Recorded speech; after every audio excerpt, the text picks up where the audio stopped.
നമസ്കാരം. ഉത്സവം എന്ന ചിത്രത്തിലൂടെ തുടക്കം കുറിച്ച IV ശശി എന്ന സംവിധായകന്റെ ഓരോ സൃഷ്ടികളും തിയേറ്ററുകളിൽ വലിയ ചലച്ചിത്രോത്സവങ്ങളാണ് സമ്മാനിച്ചത്. പ്രേക്ഷക മനസ്സിൽ എന്നും തിളങ്ങുന്ന വർണ്ണപ്പകിട്ടുകളാർന്ന ഫ്രെയിമുകൾ നമുക്ക് വേണ്ടി ഒരുക്കിയ IV ശശി സാറിനെ കുറിച്ചുള്ള ഓർമ്മയിലെന്നും രണ്ടാം ഭാഗം. വർണ്ണപ്പകിട്ട് എന്ന് പറയുന്ന ഒരു സിനിമ ഒരു വലിയ ഹിറ്റാകുന്നു. അല്ലെങ്കിൽ ഈ മമ്മൂക്ക, ലാലേട്ടൻ ഇങ്ങനെയുള്ള ആളുകളുടെയൊക്കെ കരിയറിൽ ഇങ്ങനെ ഒരു ഡിപ്പ് വരും, ഹിറ്റ് വരും, ഡിപ്പ് വരും, ഹിറ്റ് വരും, ഇങ്ങനെ അവരുടെ ഒരു കരിയർ ഗ്രാഫ് ഉണ്ടല്ലോ. അതിൽ വർണ്ണപ്പകിട്ട് വളരെ നിർണായകമായിട്ടൊരു നല്ല സിനിമയാണ്. അപ്പം ആ ഒരു കാലഘട്ടത്തിൽ ബാബുച്ചേട്ടനൊക്കെ ഒരു ഏതാണ്ട് പുതിയ എഴുത്തുകാരെന്നൊക്കെ പറയുന്ന ലിസ്റ്റിൽപ്പെട്ട ആളും, തീർച്ചയായിട്ടും ശശിയേട്ടൻ ഒരു വളരെ സീനിയർ ആയിട്ടുള്ള വളരെ മാജിക്കുകൾ, അന്നേ ലെജൻഡാണ്. 90കളൊക്കെ ആകുമ്പോൾ തന്നെ ശശിയേട്ടൻ വലിയ ലെജൻഡ് ആയിട്ടുള്ള ഒരു ഡയറക്ടറുമാണ്. നിങ്ങളുടെ ഒരു കോംബോ, അല്ലെങ്കിൽ എങ്ങനെയാണ് ശശിയേട്ടനോട് എന്നൊരു കഥ പറയുന്നത്? നിങ്ങളെ ശശിയേട്ടൻ തിരഞ്ഞെടുക്കുന്നത് എങ്ങനെയാണ്? ശശിയേട്ടനെ എൻ്റെ ഒരു ഫ്രണ്ട് പരിചയപ്പെടുത്തുകയാണ്. അപ്പം ഞാനന്ന് ഈ 2-3 ചെറിയ സിനിമകൾ, അങ്ങനെ സ്റ്റാർ വാല്യൂ ഇല്ല എന്നുള്ളതല്ല, ലോ ബഡ്ജറ്റ് സിനിമകളൊക്കെ ചെയ്ത് ഇപ്പോൾ ശശിയേട്ടനെ കണ്ടിട്ട് ഞാൻ ആദ്യം സംസാരിച്ചത് പറഞ്ഞ കഥ ഇപ്പോഴും സിനിമയായിട്ടില്ല. അപ്പോൾ ഞാൻ ഈ 1921 സിനിമയൊക്കെ ചെയ്ത സംവിധാനം എന്ന നിലയിൽ ഒരു പീരീഡ് ഫ്രീഡം ഫൈറ്റ് ബാക്ക്ഗ്രൗണ്ടിലൊക്കെ ഉള്ളൊരു സബ്ജക്റ്റാണ് പറഞ്ഞത്. മൂപ്പർക്ക് ഭയങ്കരമായിട്ട് ഇഷ്ടപ്പെട്ടു. മൂപ്പർ പറഞ്ഞു, പക്ഷേ അതിന് പറ്റുന്നൊരു അവസ്ഥയിലല്ല സിനിമയിൽ പോകുന്ന, വലിയ ബഡ്ജറ്റ് സിനിമയായിരിക്കും ആണത്. അപ്പോൾ നല്ല കഥകളുണ്ടെങ്കിൽ പറയൂ, നമുക്ക് ചെയ്യാമെന്ന് പറഞ്ഞ് ശശാർ ഒരു ഹിന്ദി സിനിമ എന്നെ കാണിച്ചു. അത് ആ ഒരു മൂഡിൽ അതിൻ്റെ ഒരു വിഷയവുമായിട്ട് ബന്ധപ്പെട്ട രീതിയിലുള്ളൊരു സബ്ജക്റ്റ് ആലോചിക്കുമെന്ന് പറഞ്ഞു. അങ്ങനെ ഞാൻ ഒരു തിരക്കഥയൊക്കെ എഴുതി ശശാറിനെ വായിച്ച് കേൾപ്പിച്ചു. പുള്ളിക്ക് അത് ഭയങ്കരമായിട്ട് ഇഷ്ടപ്പെട്ടു. അതങ്ങനെ ചെയ്യാൻ വേണ്ടി എല്ലാം പ്ലാൻ ചെയ്തിരിക്കുന്ന സമയത്താണ് ജോക്കുട്ടൻ എന്ന് പറഞ്ഞ എൻ്റെ നാട്ടുകാരൻ ഫ്രണ്ട് സിനിമ ആലോചിക്കുകയും ഒരു പ്രത്യേക സാഹചര്യത്തിൽ പുള്ളി ആലോചിച്ച സിനിമ നടക്കാഴുകയും. അപ്പോൾ ശശിയാർ അന്നോട് പറഞ്ഞു, മോഹൻലാലിനെ പറ്റിയ കഥ വല്ലതും ഉണ്ടെങ്കിൽ നീ പറയണം, ലാലെ ഒരു ഡേറ്റ് തരാമെന്ന് പറഞ്ഞിട്ടുണ്ട്. അപ്പോൾ ഞാൻ ഈ പ്രൊഡ്യൂസറോട് പറഞ്ഞതുപോലെ ശശിയാർ ഇങ്ങനൊരു ഓഫർ പറഞ്ഞിട്ടുണ്ട്. അങ്ങനെ ഞങ്ങൾ ജോക്കുട്ടന് പോയിട്ട് ശശിയാറിൻ്റെ അടുത്ത് കഥ പറയുകയും ശശിയാർ കഥ കേട്ട് ഭയങ്കര ഇഷ്ടപ്പെട്ട് സ്ക്രിപ്റ്റാണ്, ഫുൾ സ്ക്രിപ്റ്റായിട്ടാണ് പോയത്. അങ്ങനെ പിന്നെ മൂപ്പരുടെ കുറച്ച് കോൺട്രിബ്യൂഷൻസ്, പുള്ളിയുടെ കുറച്ച് അഭിപ്രായങ്ങളും ഒക്കെ വന്നിട്ട് ലാൽ സാറിനെ പോയി കാണുന്നു. അപ്പോൾ എല്ലാം ഒരാഴ്ചക്കുള്ളിലാണ് ഈ ഒരു സംഭവങ്ങളൊക്കെ സംഭവിക്കുന്നത്. ലാൽ സാറിനെ കാണാൻ വേണ്ടി വീട്ടിൽ പോകുന്നു. അങ്ങനെയാണ് ലാൽ സാർ കഥ കേട്ട് അവിടെ വെച്ച് തന്നെ കൺഫേം ചെയ്യുന്നു. അവിടെ വെച്ച് തന്നെ പ്രോജക്റ്റ് ഓണാകുന്നു. പിന്നെ ഷൂട്ട്, ഈ സിംഗപ്പൂരിലെ ഷൂട്ടിന് വേണ്ടി കുറച്ച് ഡിലേ ഒക്കെ വന്നുള്ളൂ, കുറച്ച് കാലങ്ങൾ കഴിഞ്ഞുള്ളൂ. അപ്പോൾ എന്നെ സംബന്ധിച്ചോളം ഒരു റൈറ്റർ എന്ന നിലയിൽ ഒരു ദിവസം അല്ലെങ്കിൽ ഒരു 3-4 ദിവസം കൊണ്ട് എൻ്റെ കരിയറിൽ ഒരു സൂപ്പർ ഡയറക്ടറുടെ പടത്തിലേക്ക് ഞാൻ എത്തുകയാണ്. ഒരു സ്വപ്നം പോലെയായിരുന്നു എനിക്ക് അത് ഫീൽ ചെയ്തത്. 97 ഏപ്രിലാണ് വർണ്ണപ്പെട്ട് റിലീസ്. 96 അപ്പോൾ ഈ പറഞ്ഞ കാര്യങ്ങൾ നടക്കുന്നത്. അതന്ന് ഇപ്പം ഞാൻ പറഞ്ഞു, അതായത് ഏഴാം കടലിനക്കരെ എന്ന് പറയുന്ന ഒരു പടം 70s ലാസ്റ്റ് അമേരിക്കയിൽ പോയി, 78 അമേരിക്കയിൽ പോയി ഷൂട്ട് ചെയ്യാണ്. അന്നൊക്കെ അമേരിക്കയിൽ പോവുക, ഷൂട്ട് ചെയ്യാന്നൊക്കെ പറഞ്ഞാൽ വലിയ ശ്രമകരമായിട്ടുള്ള കാര്യമാണ്. ഞാൻ പിന്നീട് അമേരിക്കയിൽ പോയപ്പോൾ ആ പടത്തിൽ ഇങ്ങനെ ഒരു കാർ ഇങ്ങനെ ഞെക്കുന്ന ഒരു സ്ഥലമുണ്ട്. അന്ന് ഈ ഷൂട്ടിങ്ങിന് വേണ്ട കാര്യങ്ങളൊക്കെ ചെയ്തു കൊടുത്തിട്ട് അമേരിക്കയിലുള്ള ഒരു താരാഴ്സ് വിജയൻ ചേട്ടനും ശശി സാറും കൂടെ പിന്നിൽ അനുതാര പ്രൊഡക്ഷൻസ് എന്ന് പറഞ്ഞിട്ട് ഒരു യൂണിറ്റ് ഉണ്ടായിരുന്നു. അതില് അനു ശശിയേട്ടന്റെ മോളും താര വിജയേട്ടന്റെ മോളുമാണ് അല്ലേ? പിന്നെ ഇവര് തന്നെ അമേരിക്ക എന്ന് പറഞ്ഞ പടം നിർമ്മിച്ചിട്ടുണ്ട്. അതെ, പുള്ളിയും ജോർജ് എന്ന് പറഞ്ഞാൽ ഈ നമ്മുടെ അങ്ങനെ എന്തോ ആണെന്ന് തോന്നുന്നു, അക്ഷരങ്ങളിലൊക്കെ എടുത്തില്ലേ പുള്ളി ഉണ്ട്. അല്ല, ഞാൻ ഇത് പറയാൻ കാരണം ഈ വർണ്ണപ്പേട്ടിലോട്ട് വരുമ്പം സിംഗപ്പൂര് പോയി വരവല്ല, ആ നാടിന്റെ എല്ലാ രസങ്ങളും പൂർണ്ണമായും സ്ക്രീനിൽ എത്തിക്കുക എന്ന് പറയും. അതിലെ വെള്ളിനില തുള്ളികളോ, ഞാൻ നേരത്തെ പറഞ്ഞ അതിലെ പാട്ട്, അല്ലെങ്കിൽ ഓക്കേല എന്നുള്ള പാട്ടിലേക്ക് ഇപ്പോഴും ഒരു റെഡ് ഓപ്പൺ കാറില് ലാലേട്ടൻ ഒരു ഗ്രീൻ ബനിയൻ ഇട്ട് വന്ന് നിൽക്കുന്നു. ഒരു വർണ്ണപ്പകിട്ടായിരുന്നു അത്. അതില് ഈ സിഗരറ്റ് കുറ്റി താഴെ ഇട്ടിട്ട് അതേ ചവിട്ടിയിട്ട് ഒരു ഡാൻസിന്റെ സ്റ്റെപ്പും പരിപാടികളൊക്കെ ഉണ്ട്. ഇതൊക്കെ അങ്ങനത്തെ സാധനമുണ്ടല്ലോ, സിഗരറ്റ് ഇടല് കാര്യങ്ങൾ, അല്ലെങ്കിൽ ഞാൻ നേരത്തെ പാട്ടുകളെയൊക്കെ പറ്റി പറഞ്ഞിട്ടുണ്ട്. ഇതിനൊക്കെ അതിൻ്റെയൊക്കെ അതൊന്നും തിരക്കഥയിലല്ലോ, അതിനപ്പുറം ഒരു ക്യാരക്ടർ ഉണ്ടാക്കല്ലോ. അതിന്റെ ഒരു കോൺട്രിബ്യൂഷൻ ഒക്കെ എങ്ങനെയാണ് ശശിയേട്ടനായിട്ടുള്ള ഡിസ്കഷനിൽ നിങ്ങൾ നിൽക്കുന്നത്?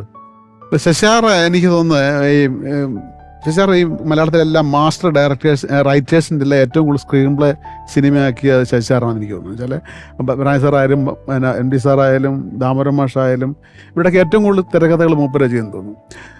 മൂപ്പര് ഈ ഇപ്പം നമ്മൾ കാണാത്ത വെർഷനിലൂടെ കഥയെ കൊണ്ടുപോവുക, നമ്മൾ കാണാത്ത ട്വിസ്റ്റുകളെ, അല്ലെങ്കിൽ നമ്മൾ എഴുതുമ്പം നമുക്ക് ഭയങ്കരമായിട്ട് ഇൻസ്പയർ ചെയ്യുന്ന എനിക്ക് തോന്നുന്നു മൂപ്പര് ഞാനും കൂടെ തിരക്കഥ എഴുതാൻ വേണ്ടി അല്ലെങ്കിൽ ഡിസ്കഷനൊക്കെ ഇരിക്കുമ്പോഴേ ഈ നമ്മളും എടുത്തു പോകും. കാര്യം വെച്ചാൽ നമുക്ക് കുറച്ച് കഴിയുമ്പോഴത്തേക്ക് ഇത് വിട്ടിട്ട് വേറെ ഒരു ഇതിലേക്ക് എത്തും. മൂപ്പര് പക്ഷേ കാലത്ത് പോലെ ഇതല്ലാതെ ഒന്നും സംസാരിക്കത്തില്ലെന്ന് മാത്രമല്ല, ഉച്ചവരെ നമ്മൾ പറഞ്ഞെല്ലാം ഫിക്സ് ചെയ്ത് ലോക്ക് ചെയ്ത കാര്യം പുള്ളി വൈകുന്നേരം അത് പൊളിക്കും.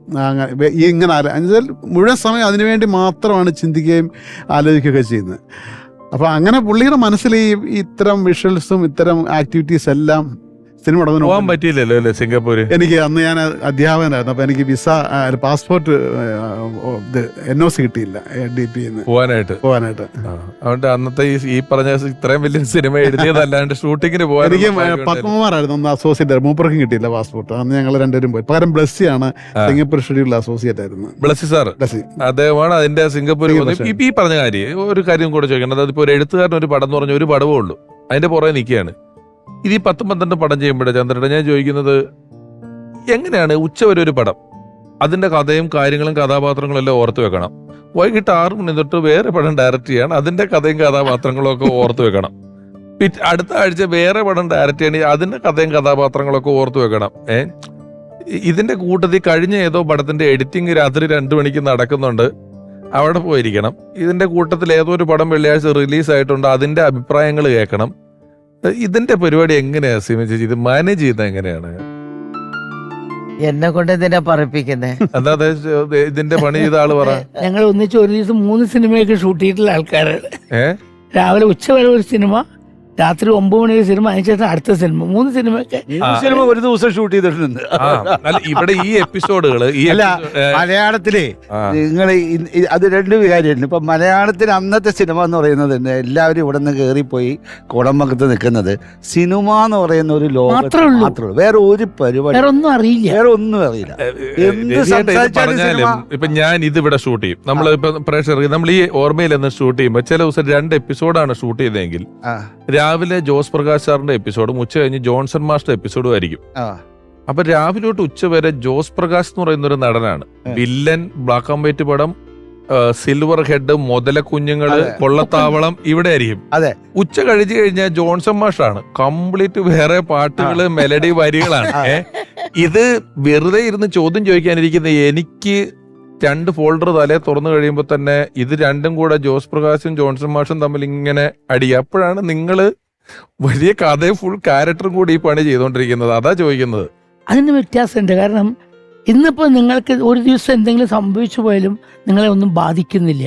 ഞങ്ങൾ ഓരോ ദിവസവും നിലനിൽപ്പാണത്. അത് ചെയ്തില്ലെങ്കിൽ പിറ്റേ ദിവസം ഞങ്ങൾക്കില്ല, ലൈഫില്ല. ഞങ്ങൾക്കത് ചെയ്തേ പറ്റൂ. ഓരോ ഇപ്പൊ നമ്മള് അവിടെ വന്നിട്ട് തമിഴ് അഭിനയിക്കുന്നത്, രാവിലെ തെലുങ്ക് അഭിനയിക്കുന്നത്, അന്ന് സിനിമ മാത്രമേ ഉള്ളൂ. എന്റർടൈൻമെന്റിന് മറ്റൊരു ഉപാധിയില്ല, ബാക്കി ഒന്നുമില്ല. ഇന്ന് അതല്ലല്ലോ. ഇന്ന് എത്രയോ ഉണ്ട്. ഇന്ന് ഇപ്പൊ ഇതാ വന്നിരിക്കുന്നു, ഇങ്ങനെ സംസാരിക്കാൻ പറ്റും. സിനിമ എന്റർടൈൻമെന്റ് ആണ്. എന്റെ പ്രീ പ്രൊഡക്ഷൻ എന്റർടൈൻമെന്റ് ആയിട്ട് പുറത്തു വരും, റിവ്യൂ എന്റർടൈൻമെന്റ് ആയിട്ട് പുറത്തു വരും. ഞാനും സിഎംയും കൂടെ ഒക്കെ എത്ര സിനിമകൾ 14 ദിവസം 15 ദിവസം കൊണ്ട് തീർക്കും. ഫുൾ പിക്ചർ അല്ലേ? അതെ, 14 ദിവസം കൊണ്ട് തീർക്കുന്ന ആൾക്കാരാ. ഒന്ന് ആലോചിക്കാൻ തന്നെ 14 ദിവസം ഒരു സിനിമ. 4 പാട്ടുണ്ടാവും, 4 ഫൈറ്റ് ഉണ്ടാവും, തീർക്കും. ഇവിടെ ഇപ്പൊ 120 ദിവസം വരും ചില സിനിമകളെല്ലാം. ബാബുചേട്ടൻ അതിനുശേഷം പിന്നീട് കുറെ നവാഗതരായ സംവിധായകരെ വേറെ പലരുടെയും കൂടെ വർക്ക് ചെയ്തിട്ടുണ്ട്. ഇവരുടെ ഒരു പാറ്റേൺ എങ്ങനെയാണ് ഇവർ ഈ ലെവലിൽ ഹോൾഡ് ചെയ്യുന്നത്? അതിനെക്കുറിച്ച് ശ്രദ്ധിച്ചിട്ടുണ്ടോ എപ്പോഴെങ്കിലും? ശശാറിൻ്റെ കൂടെ പടം ചെയ്തതിൽ എനിക്ക് ഏറ്റവും, ഞാൻ ഇവരുടെ മരണസമയത്ത് TV സംസാരിച്ചപ്പോൾ പറഞ്ഞത്, ഈ കോട്ടയത്ത് ഗ്രീൻ പാർക്ക് ഹോട്ടൽ, അത് ഇതുമായിട്ട് ബന്ധപ്പെട്ട ഉത്തരമല്ല ഞാൻ പറഞ്ഞത്. ഗ്രീൻ പാർക്ക് ഹോട്ടലിൽ ഞങ്ങൾ ലൊക്കേഷൻ നോക്കാൻ വേണ്ടി താമസിക്കുകയാണ്. ഒരാഴ്ചയോളം ഞങ്ങളിങ്ങനെ കോട്ടയത്ത് ലൊക്കേഷൻ ഹണ്ടിങ് ആണ്. അപ്പോൾ മൂപ്പര് വൈകിട്ട് വന്നിട്ട് കുളിച്ചിട്ട് എൻ്റെ മുറിയിലേക്ക് വന്നിട്ട്, അല്ലെങ്കിൽ ഞാൻ അങ്ങോട്ട് പോയിട്ട് ഇങ്ങനെ വർത്തമാനം പറയും. അപ്പോൾ ഒരു ദിവസം പുള്ളി കയറി വരുമ്പോഴത്തേക്ക് ഞാൻ TV ഒരു സിനിമ കണ്ടുകൊണ്ടിരിക്കുക. ബ്ലാക്ക് ആൻഡ് വൈറ്റ് സിനിമയാണ്. ഈ സിനിമ നേരത്തെ കണ്ടിട്ടുണ്ട്, ശശാറിൻ്റെ സിനിമയാണ്. ശശാർ വന്ന് ഇവിടെ ഇരുന്നിട്ട് മാഗസിൻ എടുത്ത് നോക്കിയിട്ട് TV നോക്കി. അപ്പോൾ ഞാൻ മൂപ്പരുടെ റിയാക്ഷൻ ശ്രദ്ധിക്കുകയാണ്. ഇങ്ങനെ പുള്ളിയുടെ സിനിമ നമ്മളൊന്ന് നോക്കുമല്ലോ. പുള്ളി കുറച്ച് നേരം ഇങ്ങനെ നോക്കിയിരുന്നപ്പോൾ ഞാൻ പറഞ്ഞു, സാറിൻ്റെ സിനിമയാന്ന് പറഞ്ഞു. ഉടനെ പുള്ളി പറഞ്ഞു, അല്ല എൻ്റെ സിനിമ സാറിൻ്റെ സിനിമയാണ്, ഇനി ചരിത്രത്തിൽ അങ്ങനെ സംഭവം ഉണ്ടാകും. കുറച്ച് നേരം കഴിഞ്ഞ് ബഹദൂർക്ക കയറുന്നപ്പോഴത്തേക്ക് പുള്ളി പറഞ്ഞു ഏതൊരു ആലിംഗൻ അങ്ങനെ ഏതൊരു പേര് പറഞ്ഞ്. അപ്പം ഞാൻ പറഞ്ഞു ഇങ്ങനൊരു ഒരാൾ സിനിമ ചെയ്യുമ്പോഴേ, സ്ക്രിപ്റ്റ് വായിക്കുമ്പോഴേ, ഷൂട്ട് ചെയ്യുമ്പോഴേ, എഡിറ്റ് ചെയ്യുമ്പോഴേ, ഡബ് ചെയ്യുമ്പോഴേ, മിക്സ് ചെയ്യുമ്പോൾ ഇതെല്ലാം കണ്ട ആൾ അങ്ങയുടെ സിനിമ അങ്ങനെ മറന്നു പോകണമെങ്കിൽ. അനുഭൂതി എന്ന് പറയുന്ന സിനിമ അന്ന് ഈ ജനപങ്കാളിത്തത്തോടെ ഒരു പക്ഷേ ലോകത്ത് അങ്ങനെ ആരെങ്കിലും ചിന്തിച്ചിട്ടുണ്ടാവോ എന്നറിയില്ല. ആ സമയത്ത് അന്ന് ഈ ഖുഷ്ബു, സുരേഷ് ഏട്ടൻ, ഇങ്ങനെയുള്ള വാണി വിശ്വനാഥൻ അല്ലേ കാസ്റ്റിംഗിന്റെ ഒരു പരിപാടി എങ്ങനെയാണ് ശശി സാറ് ചെയ്യുന്നത്? അല്ല, അത് ഈ സുരേഷ് ഏട്ടൻ്റെ അന്ന് ആക്ഷൻ ഹീറോ എന്ന നിലയിൽ പുള്ളി പീക്ക് ടൈമാണ്. അതുപോലെ ആക്ഷൻ സിനിമകൾ മാത്രം ചെയ്യുന്ന സമയത്ത് ആണ് മൂപ്പര് ഇങ്ങനത്തെ ഒരു ഹ്യൂമർ, അതിനകത്ത് ഒരു ഹീറോയിസം ഇല്ല, മൂപ്പരുടേതായ ഒരു ഡയലോഗ് വേർഷൻ ഒന്നുമില്ല, അല്ലാത്ത സിനിമയായിരുന്നു. പിന്നെ ഈ ശശിയേട്ടനായിട്ട് തിരക്കഥ എഴുതിയപ്പോൾ എനിക്ക് തോന്നിയാൽ ലേഡി ക്യാരക്ടേഴ്സ് നല്ല ബോൾഡാകണമെന്ന് പുള്ളിക്ക് മസ്റ്റായ നിർബന്ധമുണ്ട്. ഇമോഷൻ സീനുകൾ സിനിമയിൽ ധാരാളം ഉണ്ടാകണം, അങ്ങനത്തെ ഒരു താല്പര്യം പുള്ളിക്കുണ്ട്. ഈ ലേഡി ക്യാരക്ടർ പിന്നെ നന്നാവണമെന്ന് പറയുന്നതിൻ്റെ ഞാൻ കുറച്ച് ഒബ്സർവ് ചെയ്തപ്പോൾ എനിക്ക് മനസ്സിലാക്കാൻ പറ്റുന്നത് വെച്ചാൽ, ഇപ്പോൾ സീമ ചേച്ചിയുടെ ശശാറിൻ്റെ സിനിമകളിലെ സീമ ചേച്ചിയുടെ കഥാപാത്രങ്ങൾ എന്ന് പറഞ്ഞാൽ ഭയങ്കര ബോൾഡ് ക്യാരക്ടേഴ്സ്. ഇപ്പം ആൾക്കൂട്ടത്തിനെ ആയാലും, അക്ഷരങ്ങളായാലും, ആരൂഢമായാലും, അങ്ങനെ എല്ലാ സിനിമ. അത് അവളുടെ രാവുകളിലെ രാജി മുതൽ ദേവാസുരത്തിലെ ഭാനുമതി വരെയും അതെ വളരെ സ്ട്രോങ് ആണ്. ഏതെങ്കിലും സ്ഥലത്ത് ഹീറോ ഒക്കെ മെന്റലി ഒന്ന് വീക്കായ പോലും അവിടെ വന്ന് പിന്തുണയ്ക്കുന്ന ഒരു കഥാപാത്രം. അപ്പം നമ്മൾ എഴുതുമ്പോഴേ ഈ പിന്നെ എനിക്ക് തോന്നുന്നു അങ്ങനത്തെ സ്വഭാവത്തിലുള്ള ഹീറോയിൻസിൻ്റെ സീക്വൻസിൽ വന്നാൽ പുള്ളി ഭയങ്കര ഹാപ്പിയാണ്, പുള്ളി സാറ്റിസ്ഫൈഡ് ആണ്. ഇപ്പോൾ വർണ്ണപ്പോട്ടിനകത്ത് പല സീനുകളിലും മീനയാണ് മോഹൻലാൽ സാറിനേക്കാൾ സ്കോർ ചെയ്യുകയും ഭയങ്കരമായിട്ട് ഷൈൻ ചെയ്യുന്ന ഒത്തിരി സീനുകളുണ്ട്. അപ്പം ഈ പിന്നെ ഇപ്പം ആക്ട്രസ് ചെയ്യുമ്പോഴും പുള്ളിയുടെ മനസ്സിൽ സീമ ചേച്ചി പെർഫോം ചെയ്യുന്നതിനോടുള്ള ഒരു കമ്പാരിസൺ പോലെ ഉണ്ടെന്ന് എനിക്ക് തോന്നിയിട്ടുണ്ട്. അതുപോലെ ചെയ്യുന്നവരെ പുള്ളി ചെയ്യിച്ചുകൊണ്ടിരിക്കും. അങ്ങനത്തെ ഒരു സംഭവമായിട്ട് എനിക്ക് തോന്നിയിട്ടുണ്ട്. പുതിയ അറിവാണ്. അല്ല, അതെ അതെ അതെ അറിയാൻ കഴിയില്ല. സ്ത്രീ കഥാപാത്രങ്ങളുടെ ബോൾഡായിട്ട് വരുന്നതിനകത്ത് നല്ല ഇമ്പോർട്ടൻസ് കൊടുക്കും. ശശിയുടെ പടത്തിനകത്തേക്ക് വളരെ ഇമ്പോർട്ടൻസ് കൊടുക്കും. എല്ലാ ക്യാരക്ടേഴ്സിനും സ്ത്രീ കഥാപാത്രങ്ങൾക്ക് ഇമ്പോർട്ടൻസ് ഉണ്ടാവും, അത് ഷുവറാണ്. ചേട്ടൻ പറഞ്ഞത് ഈ വേറൊരു ആർട്ടിസ്റ്റ് വന്ന് പെർഫോം ചെയ്താലും ഇത് സീമ ചേച്ചിയോളം മൊത്തോ അല്ലെങ്കിൽ ഇത് സീമ ചേച്ചി ചെയ്യുന്ന രീതിയുമായിട്ട് കമ്പയർ ചെയ്തിട്ടാണ് ഇതിന്റെ ഫിനിഷിംഗ് കമ്പയർ ചെയ്യാൻ കമ്പയർ ചെയ്യുന്നല്ലേ പറഞ്ഞ. മൂപ്പരുടെ സിനിമകളിൽ ഇപ്പം സ്ത്രീ കഥാപാത്രങ്ങളെ നമ്മുടെ ശ്രദ്ധിക്കുകയാണെങ്കിൽ ഏറ്റവും സ്ട്രോങ് ക്യാരക്ടേഴ്സ് ചെയ്തിരിക്കുന്ന സീമ ചേച്ചി, അതിന് സംശയമൊന്നുമില്ല. ഇൻസ്പിറേഷൻ സീമയിൽ കിട്ടിയിട്ടില്ല. അതെ അതെ. അപ്പൊ അത് ആണ് പുള്ളിയുടെ മനസ്സിലുള്ള ആ സങ്കല്പം, ഹീറോയിനെ കുറിച്ചുള്ള സങ്കല്പം അങ്ങനെയാണ്. അപ്പൊ അതിനോട് കടപിടിക്കുന്ന രീതിയിലുള്ള എഴുത്തോ അഭിനയമോ ഒക്കെ വരുമ്പോൾ പുള്ളി ഹാപ്പിയാണ്. അല്ല, എനിക്ക് തോന്നിയിട്ടുള്ളത് സീമ ഭയങ്കര ബോൾഡാണ്, ശശിയേട്ടനേക്കാൾ ബോൾഡാണ്. അപ്പൊ സീമ എല്ലാം എടുത്തു മുറിച്ചാ പറയുള്ളൂ. ശശിയേട്ടൻ്റെ അടുത്ത് വരും, ശശിയേട്ടൻ വളരെ സോഫ്റ്റ് ആയിട്ടാണ് സംസാരിക്കുക. സീമ അങ്ങനെയല്ല, ഭയങ്കര ബോൾഡ്. അത് ശശിയേട്ടാ അതിങ്ങനെയാണ്, ഇങ്ങനെ പറ്റുള്ളൂ. ഇങ്ങനെ ചെറിയ കാര്യമുണ്ട്. ഉച്ചയ്ക്ക് ശശിയേട്ടൻ ബ്രേക്ക് വിടില്ല. ഞാൻ വന്ന യൂണിറ്റിലെ പിള്ളേർക്കൊക്കെ ഭയങ്കര ഹാപ്പിയാണ്. അപ്പ അക്ക വന്നിട്ട് അങ്ങപ്പ അങ്ങനെ ഒരു ധാരണ. പുള്ളി ബ്രേക്ക് എന്നുള്ള സംഭവമേ വിടില്ല. ചാപ്പാട് വേണ്ട പുള്ളിക്കാരൻ വേണ്ട, അതുകൊണ്ട് ബാക്കിയുള്ളവർ കഴിക്കണ്ടേ. അപ്പൊ ഞാൻ ഇങ്ങനെ ഒരു 1:15 ആവുമ്പോൾ ഞാൻ പറയും, ഈ കമ്പനിയിൽ ആരും ചാപ്പാട് തരില്ല ഇവിടെ, ഇങ്ങനെ ചോദിക്കും ഞാൻ. അപ്പൊ ശശി നോക്കും, ഓ മണി 1:15 ആ ബ്രേക്ക്. ഇതാണ് പുള്ളിക്കാരൻ, ചാപ്പാട് പോലും വേണ്ട പുള്ളിക്ക്.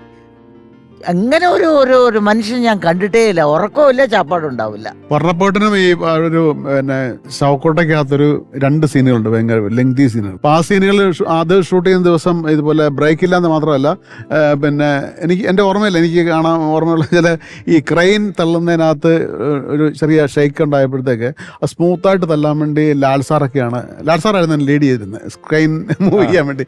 അപ്പോൾ എല്ലാവരും കൂടെ അങ്ങ് ഇൻവോൾവായിട്ട് വിത്തൗട്ട് ബ്രേക്കിൽ അതിൻ്റെ 2 ദിവസം കൊണ്ട് തീർത്തു. അതിൻ്റെ ഹെവി സീനുകളാണ്. അല്ല, അന്നൊക്കെ എല്ലാരും ഭയങ്കര സഹകരണം, എല്ലാരും എല്ലാ പണിയും. ഈ പറയുന്ന ഏഴാങ്കടലിനൊക്കെ ഞങ്ങളൊക്കെ എല്ലാം ക്ലാപ്പും റിഫ്ലക്ടേഴ്സ് ഒക്കെ ഞങ്ങളെല്ലാം പിടിച്ചോണ്ടിരിക്കും. ശശാറിനെ കുറിച്ചുള്ള ഒരു എപ്പിസോഡിൽ നമ്മൾ പരാമർശിച്ചു പോകേണ്ടുന്ന ഒരു സ്ഥലം കൂടെ ഉണ്ട്. അതായത് അഭിനയിച്ചിട്ടുണ്ടോ അധികം എന്ന് ഞാൻ ഒരെണ്ണം പറയാൻ വരാം. അതായത് ഈ ഗായത്രിയിൽ അഭിനയിക്കുമ്പോ സോമേട്ടനും പുതുമുഖമായിരുന്നല്ലോ എന്ന് പറയുന്ന നാടോടിക്കാറ്റിലെ സീനുണ്ടല്ലോ, അതില് നോക്കിയാല് കൊല നടത്തിയ ശേഷം പിസ്റ്റൽ ഉപേക്ഷിച്ച് പോകാൻ മാത്രം വിഡ്ഢിയാണ് ഘാതകൻ എന്ന് ഞാൻ പ്രതീക്ഷിക്കുന്നില്ല എന്നൊക്കെ സോമേട്ടൻ പറയുമ്പോഴും ആ നോക്കിതിപ്പ് നമുക്ക് ആ ഫ്രെയിമിൽ കാണാം.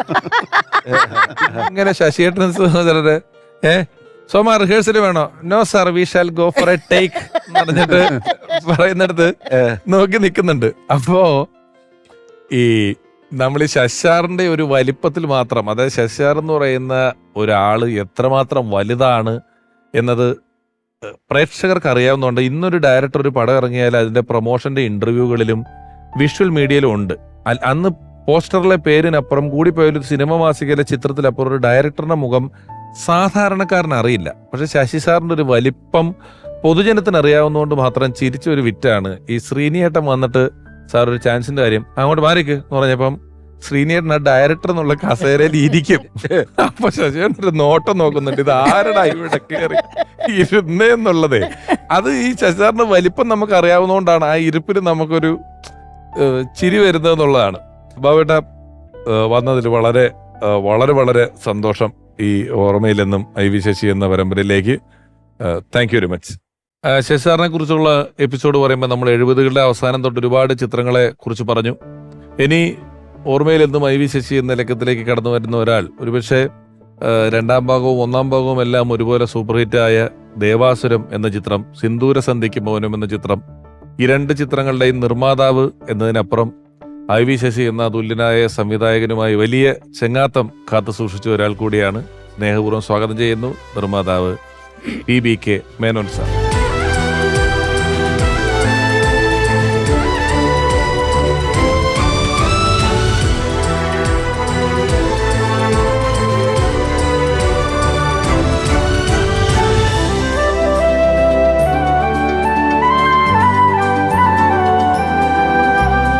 മേനോൻ സാർ നമസ്കാരം. ഒരിക്കൽ കൂടി സ്വാഗതം. ഈ സിനിമയെ സംബന്ധിച്ചിടത്തോളം മറ്റ് പല വ്യവസായങ്ങളിലും സിനിമയും വ്യവസായമാണ്. മുതലാളി അല്ലെങ്കിൽ മാനേജർ, ഉടമസ്ഥൻ എന്നൊക്കെ പേര് പറയാറുണ്ടെങ്കിലും സിനിമയിലാണ് അതിൽ പൈസ മുടക്കുന്ന ഒരാളെ നിർമ്മാതാവ് എന്ന പേരിട്ട് വിളിക്കുന്നത്. കാരണം നിർമ്മാതാവിന് ഇതിന്റെ ഒരു ക്രിയേറ്റീവ് സൈഡിലും കൂടെ വലിയ പങ്കുള്ളത് കൊണ്ടാണ്. ബാക്കി ഇപ്പോഴൊക്കെ സിനിമകളിൽ, വർത്തമാനകാല സിനിമയിൽ പലപ്പോഴും ഇൻവെസ്റ്റർ എന്ന് പറയുന്ന ഒരു സ്ഥലം കൂടെ ഉണ്ട്. പണ്ട് ഫിനാൻസർ ഉണ്ടായിരുന്നു, ഇപ്പൊ ഇൻവെസ്റ്റർ ഉണ്ട്. അവരിതിൽ ഇടപെടില്ല, ഇൻവെസ്റ്റ് ചെയ്തിട്ട് മാറിയേക്കും. പക്ഷേ സാർ ഉൾപ്പെടുന്ന ഒരു തലമുറ വരെയുള്ള നിർമ്മാതാക്കൾ എന്ന് പറയുന്നത് സിനിമയുടെ ക്രിയേറ്റീവ് സൈഡിൽ വലിയ ഇൻവോൾവ്മെന്റ് ഉള്ള, അവിടെ സംസാരിക്കാൻ വോയിസ് ഉള്ള, അതിലെ ഇടപെടാൻ അധികാരമുള്ള ഒരു സെറ്റ് ഓഫ് നിർമ്മാതാക്കളുള്ള ഒരാളാണ്. ദേവാസുരം എന്ന് പറയുന്ന ഒരു ചിത്രം, ദേവാസുരം എന്ന് പറയുന്നത് അന്ന് താരതമ്യേന വളരെ കുറച്ച് പടങ്ങൾ എഴുതിയ ഒരാളാണ് രഞ്ജിത്ത് സാറ്. ശശി സാർ ഒരു വളരെ സീനിയർ ആയിട്ടുള്ള ഡയറക്ടറാണ്. ആ ചിത്രത്തിന്റെ ഒരു വരവും അതിലേക്കുള്ള സാറിന്റെ വരവും ഒക്കെ എങ്ങനെയായിരുന്നു? അതായത് ദേവാസുരം എന്നുള്ള പടം തുടങ്ങുന്നതിന് മുമ്പായിട്ട് അതിന് മുമ്പത്തെ ഒരു ചെറിയ കഥ ഇത് പറയേണ്ടി വരും. പറയൂ. ഞാൻ കള്ളനും പോലീസും എന്ന് പറഞ്ഞൊരു പടം IV ശശി എനിക്ക് വേണ്ടി ചെയ്തു. ശ്രീകുമാരൻ തമ്പി സാറാണ് അത് അതിൻ്റെ സ്ക്രിപ്റ്റ്. പടം നല്ലതാണ്, പക്ഷേ അത് അന്ന് IV ശശി ചെയ്യേണ്ട പടമല്ല. കാരണം IV ശശി ഹൈ പീക്കിലിരിക്കുന്ന ഒരാളാണ്. IV ശശി എന്ന് പറഞ്ഞു കഴിഞ്ഞാൽ സിനിമാ തിയേറ്ററിൽ ചെന്നാൽ നിങ്ങൾക്കറിയാം, എല്ലാം നിശബ്ദമായിരിക്കും. സംവിധാനം IV ശശി എന്ന് കണ്ടാൽ ഒന്നും അടക്കം കയ്യടിയാണ്.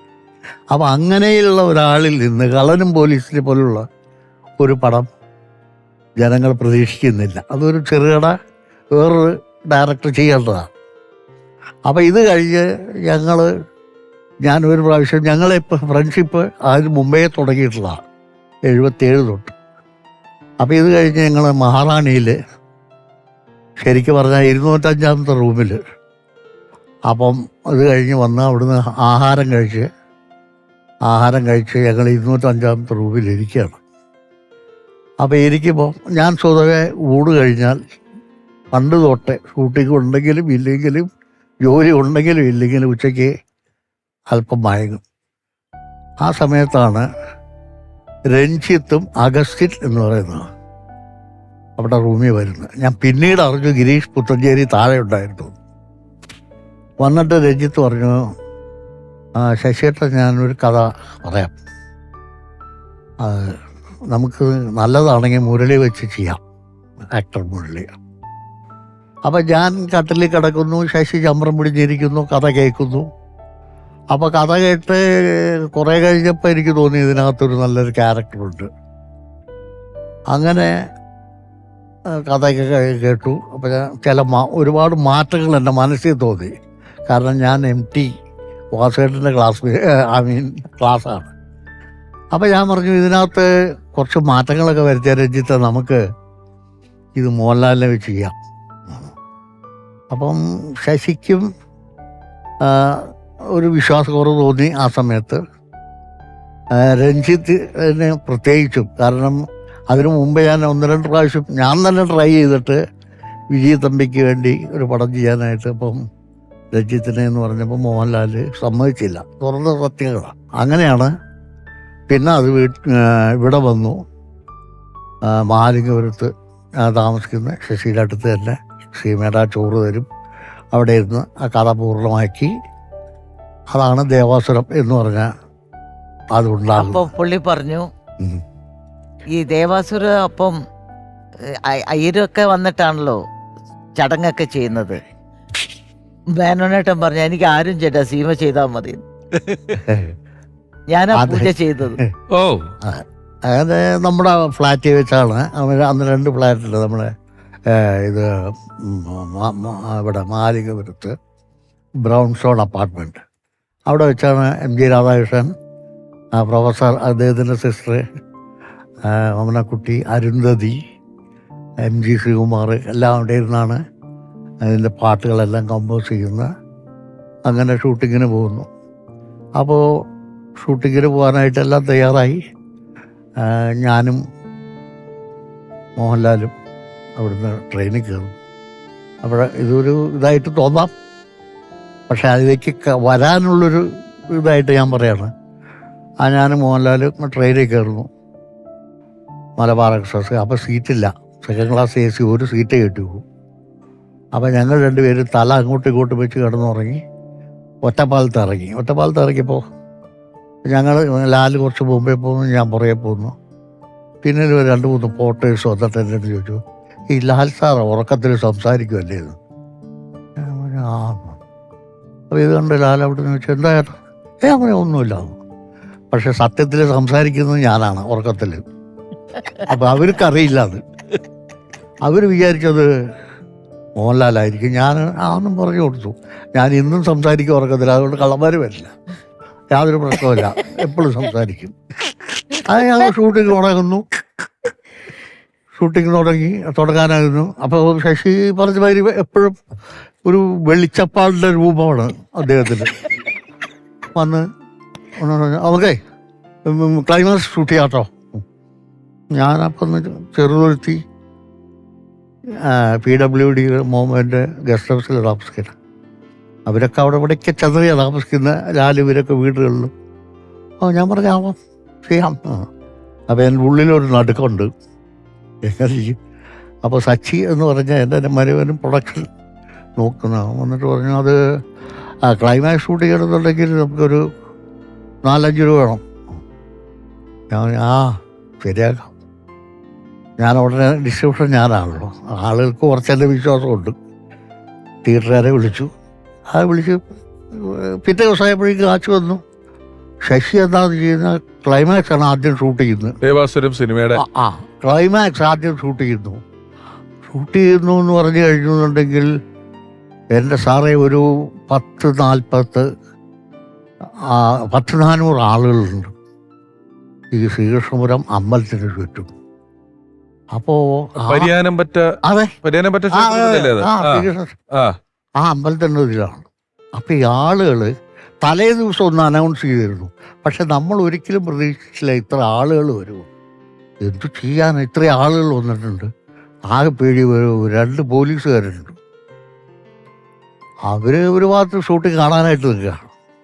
ഞങ്ങൾ അവിടുത്തെ ഊട്ടുവരയിലിരിക്കുന്നു, എങ്ങനെ ഷൂട്ട് ചെയ്യും എന്ന്. അപ്പം ഞാനിങ്ങനെ ഇടയിൽ കൂടെ നോക്കുന്നുണ്ട്. ആളുകളൊക്കെ സൈലൻ്റാണ്. ഞാൻ നോക്കുമ്പോണ്ട് അവിടുത്തെ ആൽമരത്തിൻ്റെ മുകളിൽ IV ശശി ഇരുന്ന് ഷൂട്ട് ചെയ്യുക. ഒന്നും അറിയുന്നില്ല. ഉള്ളി താഴെ നടക്കുന്ന സംഭവങ്ങളെ പറ്റി മരത്തിൻ്റെ കൊമ്പത്തിരുന്ന് സുഖമായിട്ട് ഉത്സവം മുഴുവൻ ആ സിനിമ കാണുന്നത് മുഴുവൻ പകുതി അകത്ത് വെച്ചിട്ട് എനിക്ക് ജീവിക്കണം, സ്വസ്ഥമായിട്ട് ജീവിക്കണം, അതുകൊണ്ട് ഈ കൈ ഞാനിങ്ങ് എടുക്കുക എന്ന് പറയുന്ന സ്ഥലമൊക്കെ അകം തന്നെ. സെയിം അവിടെ തന്നെ, ആ അമ്പലത്തിൽ തന്നെ, അതിൻ്റെ ഇത് തന്നെ. അപ്പം അത് കഴിഞ്ഞിട്ടാണ് അത് നമ്മൾ 2 ദിവസം കൊണ്ട് ഷൂട്ട് ചെയ്തു. കൈവെട്ടുന്നു ഇതെല്ലാം ക്ലൈമാക്സ് ഷൂട്ട് ചെയ്തു. ആളുകൾ ഞങ്ങൾ പേടിച്ച മാതിരി ഒന്നും ഉണ്ടായില്ല. പക്ഷേ ഈ ഊട്ടുവരയിലാണ് ഞങ്ങളെല്ലാവരും ഇരുന്നത്, ലാലും കൂളമായിട്ട് ഇരിക്കുന്നത്. അപ്പം അതിനിടയിൽ ചൊറിയാനായിട്ട് സവാസ് ആകാശിനും മണിയുമ്പിള്ളയൊക്കെ നമ്മളെങ്ങനെ ഷൂട്ട് ചെയ്യും, പ്രശ്നമാണല്ലോ. അപ്പം ഞാൻ ഇത് കേട്ടാൽ എനിക്ക് പേടി വരാതിരിക്കില്ലല്ലോ. ഇത്രയും ആളുണ്ട്, ഇത്രയും മുടക്കി ആന ഒരു ഭാഗത്ത് വെക്കുന്നു, എല്ലാം ബഹളം തന്നെ. ഞാൻ എൻ്റെ വണ്ടിക്കകത്ത് പതിവ് പോലെ കുറച്ച് കുപ്പികൾ സംഘടിപ്പിച്ച് വെച്ചിരുന്നു. പതിവ് പോലെ അതായത് അതൊക്കെ എന്ത് അപ്പോ അത്.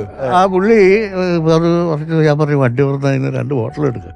അപ്പൊ ആളുകൾ യാതൊന്നുമില്ല, പിൻ ഡ്രോപ്പ് സൈലന്റാണ്. ലാലു വന്നു, നമ്മൾ സുഖമായി ഷൂട്ട് ചെയ്തു.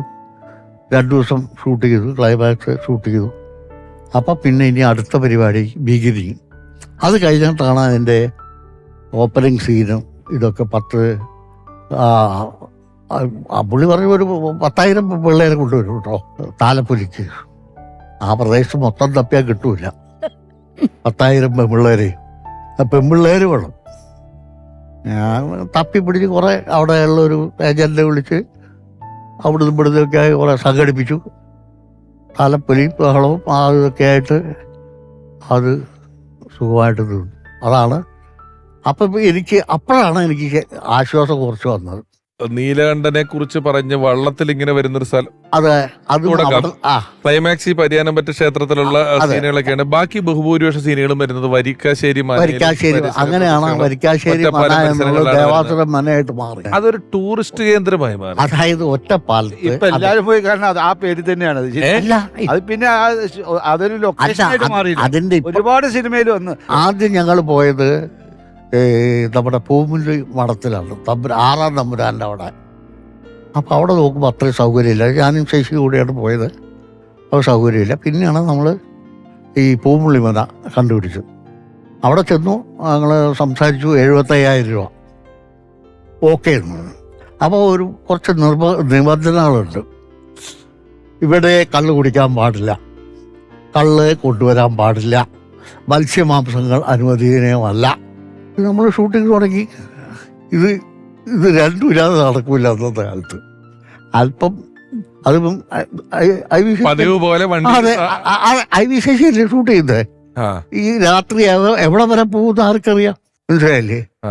അപ്പൊ ഷൂട്ടിംഗ് നടക്കും. ചിലപ്പോൾ ഗുരുവായൂർ മറ്റേ ആനക്കോട്ടയിൽ പോയി ഷൂട്ട് ചെയ്തിട്ടാണ് തിരിച്ചു വരുന്നത് വീണ്ടും ഇവിടെ. അപ്പോൾ 2 ദിവസമായപ്പോഴേക്ക് വേണു ഇവർക്കൊക്കെ ചെറിയ മുറുമുറുപ്പ് തുടങ്ങി. എന്താണ് പരിപാടി? ഞാൻ പറഞ്ഞു ശരിയാക്കാം. കയ്യാലയുടെ ബാക്കിൽ മത്സ്യമാംസം കൊണ്ടുവരാൻ പാടില്ല. അപ്പം ഞാൻ ആദ്യം മുട്ട ചോറിലിട്ട് കൊണ്ടുവരും. അപ്പം ഇതിന് എല്ലും മുള്ളൊന്നുമില്ല. ഒരു 2 ദിവസം കഴിഞ്ഞപ്പോൾ ഞാൻ പറഞ്ഞു ബീഫ്, അതിനും എല്ലില്ല, കംപ്ലൈൻ്റ് ഇല്ല. ഫീലിംഗ് കിട്ടും. അതെ, ഇടയ്ക്ക് വൈകുന്നേരമാകുമ്പോൾ ഇവർക്ക് ഒരു ഉണർവ് നമ്മൾ കൊടുക്കും. അപ്പൊ അത് അതെ, അപ്പൊ അത് കൊടുക്കും. അതെ, അപ്പൊ അത് കൊടുത്ത സുഖമായി, കുഴപ്പമൊന്നുമില്ല. അപ്പൊ നമ്മൾ ഷൂട്ടിങ് അവിടെ സുന്ദരമായിട്ട് നടക്കുന്നു, എല്ലാവരും ഉണ്ട്, ഒരു ജോളിയാണ്. അപ്പൊ ഞാനവിടെ നോക്കുമ്പോൾ മുറ്റത്തൊരു നല്ല മാവാണ്, നല്ല മാങ്ങ, ഒട്ടുമാ ഇപ്പോഴും അതുണ്ട്. ഞാൻ ഇടയ്ക്ക് അതൊന്ന് പൊട്ടിച്ചിട്ട് വെറുതെ ഇരിക്കുകയല്ലേ, വെള്ളങ്ങൾ കൊടുത്തിട്ട് അത് കീറി മുളക് പൊടി ഉപ്പിട്ട് നല്ലോണം കുക്ക് ചെയ്യും. അത് ചെയ്യും. അത് കഴിഞ്ഞ് പിന്നെ ഈ പിന്നില് മുരിങ്ങ നിൽപ്പുണ്ട്. ആ മുരിങ്ങയില പറിച്ച് ഞാൻ കൊണ്ടുപോകും. മെസ്സിൽ കൊണ്ടുപോയിട്ട് ഞാൻ പറയും തോരൻ ഉണ്ടാക്കുന്നു, തേങ്ങയൊക്കെ ഇട്ട്. അപ്പോൾ ഇതൊക്കെ നടത്തിയിരുന്നു. അപ്പോൾ ഇതിൻ്റെയൊക്കെ റിയാക്ഷൻ എനിക്ക് പിന്നീടാണ് മനസ്സിലായത്. കാരണം അവസാനം കണക്ക് പറഞ്ഞപ്പോൾ നമ്പൂരി പറയണം ഇത്ര മാങ്ങ ഇട്ടിട്ടുണ്ട്, അതിന് ഇത്ര പൈസ, പിന്നെ നിങ്ങൾ 2 കെട്ട് മുരിങ്ങയിലായിട്ട് തന്നിട്ടുണ്ട്, അതിന് 2 രൂപ, ഇതെല്ലാം തരണം. തരാം എന്ത് പറയണം. അവസരമായിട്ട് പറഞ്ഞു. തെക്കേ പാടത്തെ 4 ഏക്കർ നീലെണ്ണം വിറ്റ പോലെ വിൽക്കേണ്ടി വരും കേട്ടാ. അത് തരാം. അങ്ങനെയാണ് നമ്മളവിടെ ഷൂട്ട് ചെയ്ത് വളരെ പക്ഷെ ഇപ്പം സീമച്ചേച്ചി പറയാം, ഞാനവിടെ മീൻകറി വെച്ചിട്ടുണ്ടെന്നുള്ളത് ഇത്രയും നാള് ഇതൊന്നും വെളിപ്പെട്ടിട്ടില്ല കേട്ടോ. ഇതിന് എനിക്കിതിൽ ഉത്തരവാദിത്വം ഇല്ല. തഴുതു കൊടുത്ത പോലെയാ അവസാനം. അല്ല, അതാണ് ചില റെയിൽവേ സ്റ്റേഷനിലൊക്കെ എഴുതി വെക്കും, നിങ്ങളുടെ അല്ലെങ്കിൽ തിയേറ്ററിന്റെ കോമ്പൗണ്ടിൽ പാർക്ക് ചെയ്ത വാഹനങ്ങളിൽ തിയേറ്റർ ഉടമയ്ക്ക് ഉത്തരവാദിത്വമില്ല, നിങ്ങളുടെ ലഗേജ് നിങ്ങൾ തന്നെ സൂക്ഷിക്കുക എന്ന് പറഞ്ഞ പോലെ ഇവര് തിന്ന ബീഫിനും മീനിനും എനിക്ക് പങ്കില്ല. ഞാൻ ഈ മേനോ സാറിന്റെ ഇൻട്രൊഡക്ഷനില് അന്ന് നിർമ്മാതാവ് എന്ന് പറഞ്ഞാൽ വളരെ സ്ട്രിക്റ്റ് ആണ്, നിർമ്മാതാക്കൾക്ക് ഒരുപാട് വിലയുണ്ട്, അന്ന് നിർമ്മാതാവ് ഇതില് ക്രിയേറ്റീവായിട്ട് ഇടപെടുന്ന ആളാണെന്ന് എല്ലാം പറഞ്ഞ രാമുഖം പറഞ്ഞിട്ട് നിർമ്മാതാവ് മാങ്ങ പറിക്കുന്നു, മുരിങ്ങാക്കോല് പറിക്കുന്നു, നിർമ്മാതാവിന്റെ വണ്ടിക്ക് അതാണ് എടുത്ത് കൊടുത്തേ എല്ലാവർക്കും രാത്രി 2 മണിന്റെ പോകും, എല്ലാവർക്കും ഇച്ചിരി സ്മോൾ കൊടുത്തേക്ക്, രാത്രി ഇച്ചിരി മാങ്ങ പറിച്ചേക്ക്. ഇതാണോ ക്രിയേറ്റീവ് ആയിട്ടുള്ളത്? ഇത് മതിപ്പെട്ടതാണ്. നമ്മളിതിലെ ആർട്ടിസ്റ്റുകളെ ആയിത്തപ്പെടാറിയോ പ്രിയനായിട്ട് വന്ന സിന്ദൂര സന്ധ്യയ്ക്ക് മൗനം, അവിടെ പോയിട്ട് മെയിൻ പരിപാടി ഷൂട്ടിങ് കഴിഞ്ഞാൽ എല്ലാരും ചൂതുകളിയാണ്. ചൂതോ? ഇതെന്താ മഹാഭാരത സദസ്സോ? അല്ല, അത് വേറൊരു കഥയാണ്. നമ്മള് കാസിനോയില് കാസിനോ അന്ന് ഇവിടെ ഈ ഷൊൾട്ടിയോപ്രോയില് നേപ്പാളിലും ഉള്ളു, ലാസ് വേഗസ് പോലെ. അപ്പോൾ അതേ ഷൊൾട്ടിയോപ്രോയിലാണ് ഞങ്ങൾ താമസിക്കുന്നതല്ല, 5 സ്റ്റാർ ഹോട്ടലാണ്. അതൊന്നും പുള്ളിക്ക് യാതൊരു കുറവില്ല, ലാവിഷാണ് പരിപാടിയല്ല. അതായത് അത് എന്ന് പറഞ്ഞു കഴിഞ്ഞാൽ ഈ പറഞ്ഞ മാതിരി കുടിയോ ഒന്നും ഞാൻ ഒളിച്ചു കൊണ്ടുപോയില്ല. കൽക്കട്ടയിൽ നിന്ന് ഫ്ലൈറ്റിലാണ് പോകുന്നത്. ഫ്ലൈറ്റിൽ പോകുമ്പോൾ എല്ലാവർക്കും ഈ 2 പോക്കറ്റിൽ ബ്ലാക്ക് ലേബിളും ആക്കി. കാരണം നമുക്ക് അങ്ങനെയുണ്ടല്ലോ, നമുക്ക് ഇന്ത്യയിൽ നിന്ന് വെളിയിൽ പോകുമ്പോഴോ അല്ലെങ്കിൽ ഇന്ത്യയിൽ നിന്ന് വരും എപ്പോഴായാലും ഒരു പടം ചെയ്യുമ്പോ എന്നെ വിളിക്കണം. ഇതുവരെ ഒരാളോടും ചാൻസ് ചോദിച്ചിട്ടില്ല, ഒരാളോടും ചോദിച്ചിട്ടില്ല. അല്ല, ഞാന് പ്രതിഫലം കുറഞ്ഞാലും കുഴപ്പമില്ല, വേണ്ട. അല്ല, എന്റെ എല്ലാ പടങ്ങളും അങ്ങനെ തന്നെയാണ്. ഞാൻ അതിൽ ഇൻവോൾവ്ഡായി. ഏത് പടം എടുത്താലും അതിൽ ഞാൻ ഇൻവോൾവ്ഡ് ആവും. ഓർമ്മിക്കാൻ ഒരുപാടുണ്ട് ഐ.വി. ശശിയെ പറ്റി പറയാനുള്ളത്. കാരണം ഇത്രയും അടുത്ത ഒരു ഡയറക്ടർ എനിക്കുണ്ടായിട്ടില്ല. ഒരുപാട് ഡയറക്ടേഴ്സ് ഉണ്ടായിട്ടുണ്ട്, ഭരതനൊക്കെ എൻ്റെ ഡയറക്ടേഴ്സ്, പക്ഷെ ഇത്രയും ഞങ്ങൾ അടുത്ത് ഇതായിട്ടുള്ള ഐ.വി. ശശിയായിട്ടാണ്. നമുക്ക് ശശിസാറിനെ കുറിച്ച് ഒരുപാട് സൂപ്പർ ഹിറ്റ് സിനിമകൾ നമുക്ക് വേണ്ടി എഴുതിയിട്ടുള്ള പ്രിയപ്പെട്ട എസ്.എൻ. സ്വാമി സാർ ഓർക്കുന്നു. ഞാൻ ആദ്യമായിട്ട് ഒരു ഡയറക്ടർ സിനിമ എന്ന് പറഞ്ഞ് കാണാൻ തുടങ്ങിയത് ഐ.വി. ശശിയുടെ സിനിമകളാണ്. അതും ബ്ലാക്ക് ആൻഡ് വൈറ്റ് സിനിമകൾ, ഒട്ടും പ്രസിദ്ധരല്ലാത്ത ആർട്ടിസ്റ്റുകൾ അഭിനയിച്ച സിനിമകൾ, വെച്ച് തുടങ്ങുന്ന സിനിമകൾ. ശശിയുടെ ആദ്യകാലത്തെ സിനിമയുടെ ആദ്യാക്ഷരം ആയിരിക്കും. അതിന് ഒരുപാട് പ്രത്യേകതയുള്ള ഒരു ഡയറക്ടറാണ്, വളരെ ബോൾഡായ ഡയറക്ടർ. ആ കാലഘട്ടത്തിൽ ആരും ശശി എടുത്തിരുന്ന സിനിമയുടെ പോലത്തെ സബ്ജക്റ്റ് ഒന്നും വേറെ ആരും കൈകാര്യം ചെയ്തിട്ടില്ല. ഒരുപക്ഷെ അതായിരിക്കാം കാരണം, ആ ഒരു വ്യത്യസ്തമായ ഒരു സിനിമകളുടെ രീതി ആയതുകൊണ്ടായിരിക്കാം അദ്ദേഹം പെട്ടെന്ന് അറിയപ്പെടാൻ തുടങ്ങിയത്. അദ്ദേഹമായിട്ട് ഞാൻ ഒരു സിനിമയാകപ്പാടെ ചെയ്തുള്ളൂ, ബലറാം താരാദാസ് എന്ന സിനിമ. അത് ഞാൻ ഒറ്റയ്ക്കല്ല, ഞാനും ദാമോദർ മാസ്റ്ററും കൂടെ ചേർന്ന്. അപ്പോൾ ഇത്രയും പ്രഗത്ഭനായ ഒരു ഡയറക്ടർ, ഇത്രയും പ്രസിദ്ധമായ സിനിമകൾ എടുത്ത ഒരാൾ, M.T. വാസുദേവൻ നായർ, പത്മരാജൻ തുടങ്ങി ദാമോദർ മാസ്റ്റർ തുടങ്ങി മലയാള സിനിമയിൽ അറിയപ്പെടുന്ന എല്ലാ തിരക്കഥാകൃത്തുക്കളുടെയും സിനിമ സംവിധാനം ചെയ്തിട്ടുള്ള ഒരു അപൂർവ ഡയറക്ടറാണ് ഐ.വി. ശശി. പക്ഷേ ഞാൻ പരിചയപ്പെടുമ്പോഴും കാണുമ്പോഴും ആ ഒരു ശശിയെ കാണാനുണ്ടായില്ല, ഒരു സാധു മനുഷ്യൻ, വളരെ സിമ്പിൾ ആൻഡ് ഹമ്പിൾ ആയിട്ടുള്ള ഒരാളായിരുന്നു ഐ.വി. ശശി.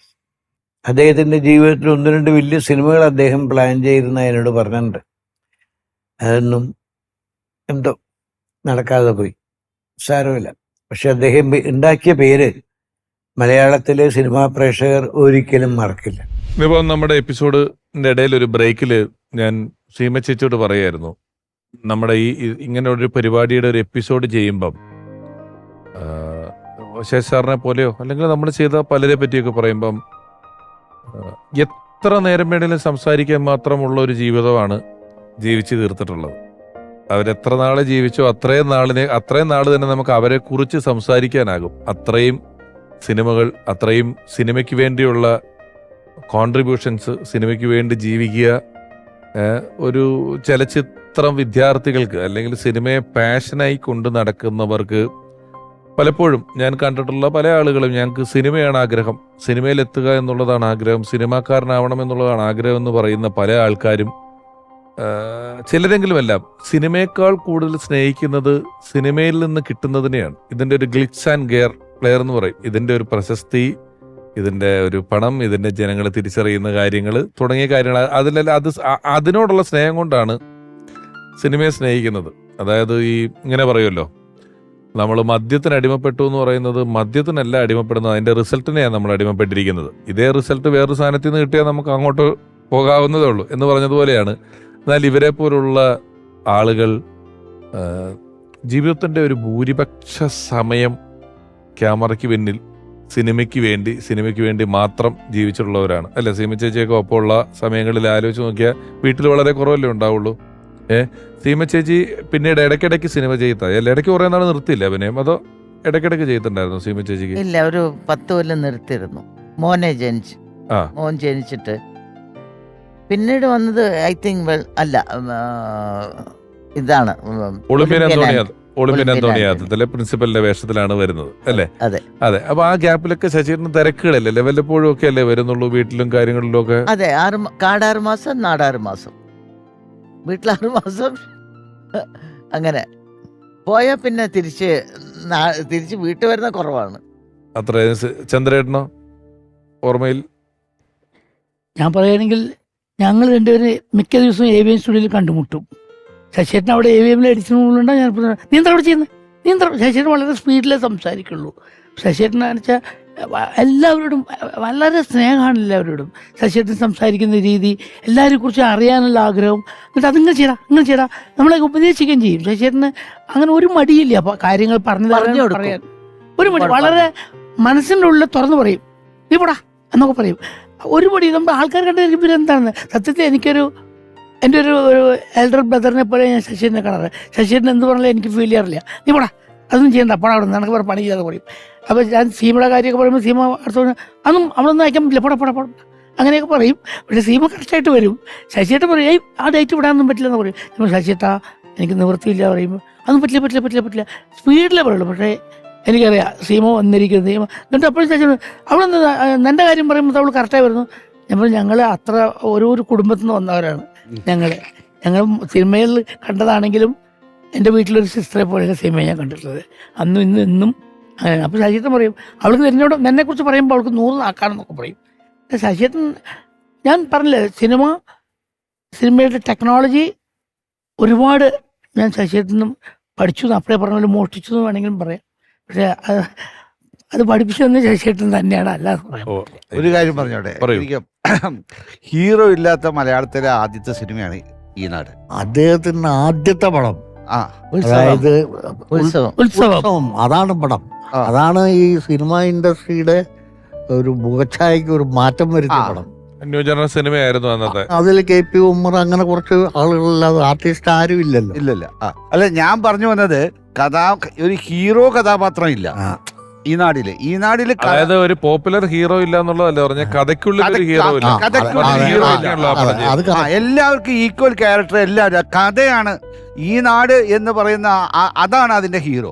അതിന്റെ മേക്കിംഗ് സ്റ്റൈലും അതങ്ങനെയാണ്, അതിന്റെ പ്രത്യേകത.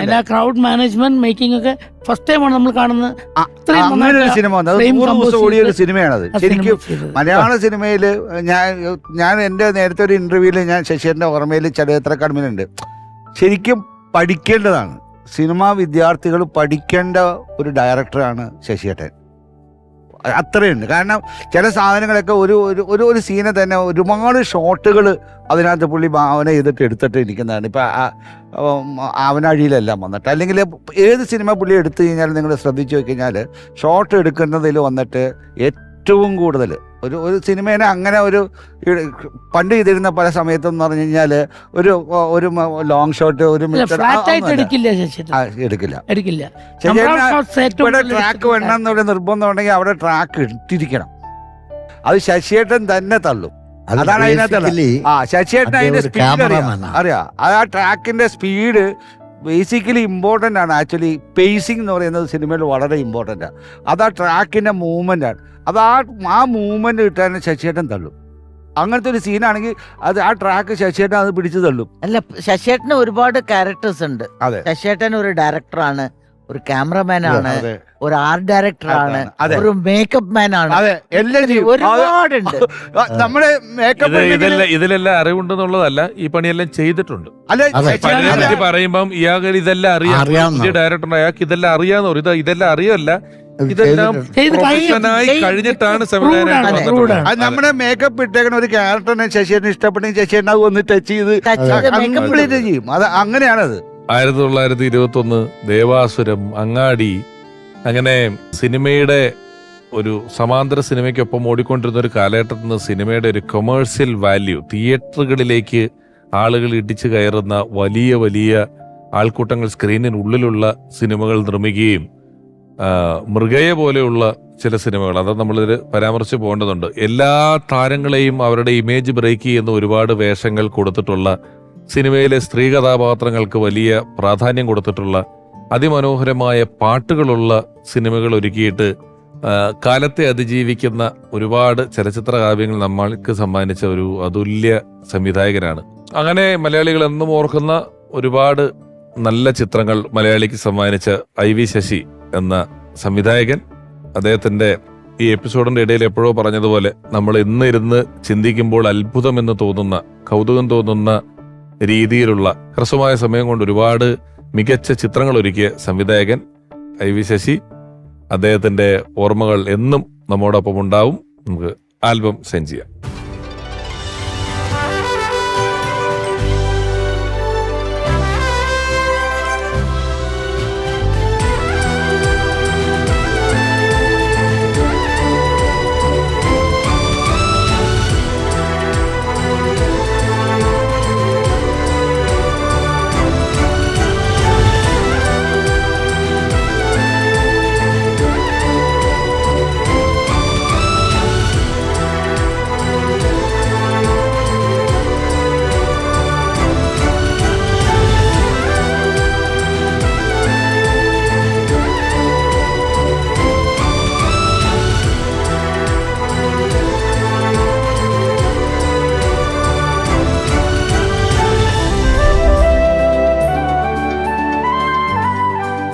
ഓർമ്മയിൽ നിന്നും IV ശശി എന്ന ഈ പരമ്പരയുടെ ഭാഗമായി അമൃത TVയുടെ ഭാഗത്തു നിന്നും വളരെ പ്രിയപ്പെട്ട സീമ ചേച്ചിക്ക് ഒരു ഉപഹാരം സംവിധായകൻ P. ചന്ദ്രകുമാർ സാർ സമർപ്പിക്കുന്നു.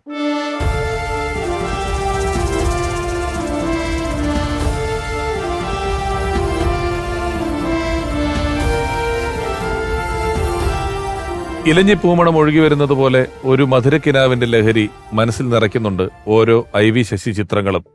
ശ്രുതിയിൽ നിന്നുയരുന്ന നാദശലഭങ്ങളെ പോലെ അവ നമ്മുടെ ഹൃദയം കവരുന്നു. മലയാള സിനിമ കണ്ട മഹാസംവിധായകന് മുന്നിൽ പ്രണാമം അർപ്പിച്ചുകൊണ്ട് ഓർമ്മയിലെന്നും IV ശശി ഈ ലക്കം ഇവിടെ പൂർണ്ണമാവുകയാണ്. അടുത്ത ലക്കത്തിൽ നമുക്ക് വളരെ പ്രിയപ്പെട്ട മറ്റൊരാൾ.